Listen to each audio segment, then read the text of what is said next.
invite necessary. No invite necessary podcast. On the road to success, it's a grind every day.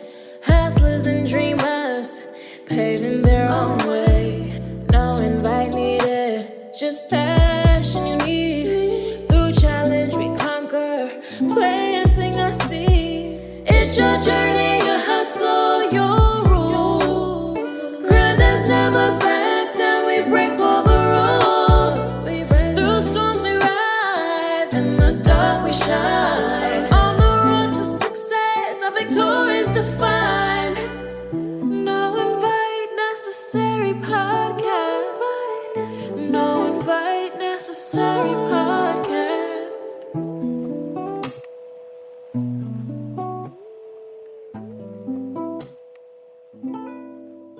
All right, y'all. So it is a late, quiet night here in Chicago. I am at home and I had a sudden strike of inspiration. It's 11:27 p.m., July 23rd, and I decided to sit down so that I could talk to you guys. But before I go too far into what I want to share, hey y'all, it's Nolita, aka the Mona Lita, and I am the host of No Invite Necessary, the podcast where I share real stories of the dreamers, hustlers, grinders, and doers to inspire you.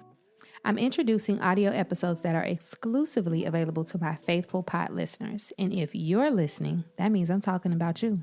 I'm coining these audio-only episodes as unscripted inspiration. For those of you new here, these are spontaneous, shorter episodes where I share unplanned, unfiltered, and unscripted thoughts straight from the heart whenever inspiration strikes me. Today, I want to share a powerful lesson I learned from the true story depicted in the Hindi movie, The Goat Life, or as it would properly be pronounced in Hindi, which is Aadujeevitham. This film beautifully illustrates how new journeys often bring us through dry deserts, but with faith and perseverance, we can keep going because God always provides. Let's dive in. Let me paint a picture for you. This is a real story about Najeeb Muhammad. He was an Indian migrant worker. In 1993, he and his brother left their home to travel to Saudi Arabia, hoping to make a better life for themselves, right? Instead, Najeeb found himself trapped in a nightmare, forced into slavery, herding goats in the blistering desert. After some time, Najeeb and his brother were separated. After no longer being able to keep track of the days and months that had passed, he feared the worst, accepting that his brother was probably dead. Imagine his relief and shock when they were reunited. His brother told him about an African man named Ibrahim who claimed he could guide them across the vast, expansive deserts of Saudi Arabia. Now, I need you to picture this with me. The deserts in this part of the world are immense and unforgiving. It's rare for anyone to survive such a journey, especially when they are already malnourished, mentally spent with no food or water, no reliable way to track their direction after suffering years of abuse at the hands of their captors. They could have easily walked in circles, lost forever in the endless sea of sand. Like, this story it's amazing. Y'all got to watch it. But I'll continue on. What I found so interesting about this story was that against all odds, Najeeb, his brother, and Ibrahim, they press on. But then tragedy strikes. Najeeb's brother dies just before a fierce sandstorm. Najeeb and Ibrahim survive the storm and find an oasis, right? It was like a brief respite in their grueling journey. Ibrahim nurses Najeeb back to health, preparing him for what's to come. The next morning, Najeeb awakens to realize that Ibrahim has disappeared, leaving behind only a glass bottle filled with water and having placed his boots on his feet while he slept. Determined to keep going, Najeeb clutches the bottle, which is his lifeline at this point, and sets off again. He eventually faints and the bottle rolls down a sand dune, landing on a road. Najeeb then regains consciousness and starts walking along the highway. So many people pass this man by. I'm talking about trucks, cars. It felt like he was never going to get help. But then a wealthy Good Samaritan stops to help him. Now, at this point, naturally, he's shaken and near complete exhaustion.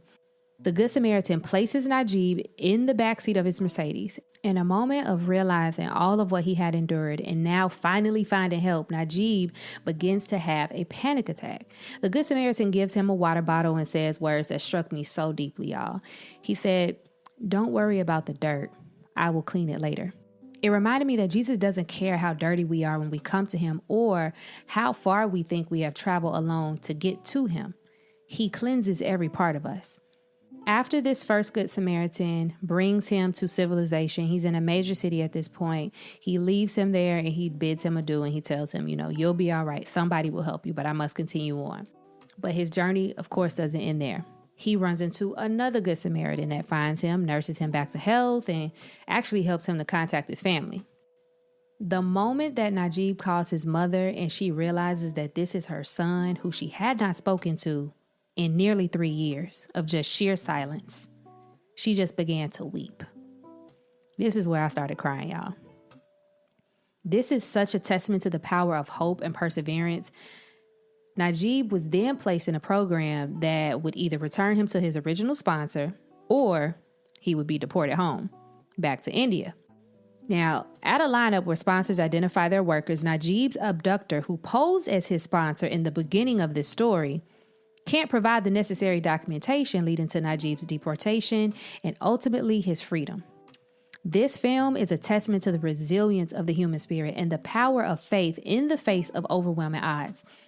It's a reminder that even in our darkest times, there's always hope. Just like Najeeb, we can find strength in the most unexpected places and keep moving forward, knowing that God has, is, and will always provide. As believers, we often find ourselves in desert seasons feeling isolated and unsure if we can continue. But God always has a plan, y'all. That first Good Samaritan's quote, "Don't worry about the dirt, I will clean it later," resonates deeply with our faith as believers in Jesus Christ.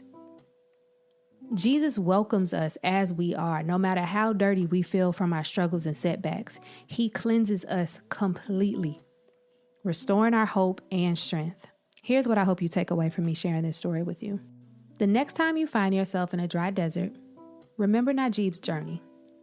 Trust that God will provide what you need to get through. Look for the small signs of hope and hold on to them. Embrace the Good Samaritans in your life who help you along the way. And never forget that even in the hardest times, there is a path forward. Thanks for tuning in to this quick burst of inspiration. Let me know how this story resonated with you and share your own tales of inspiration using the hashtag on social media and YouTube. No invite necessary. Until next time, keep hustling and chasing those dreams, y'all. Remember, it's your journey, your hustle, your rules. Stay blessed, y'all.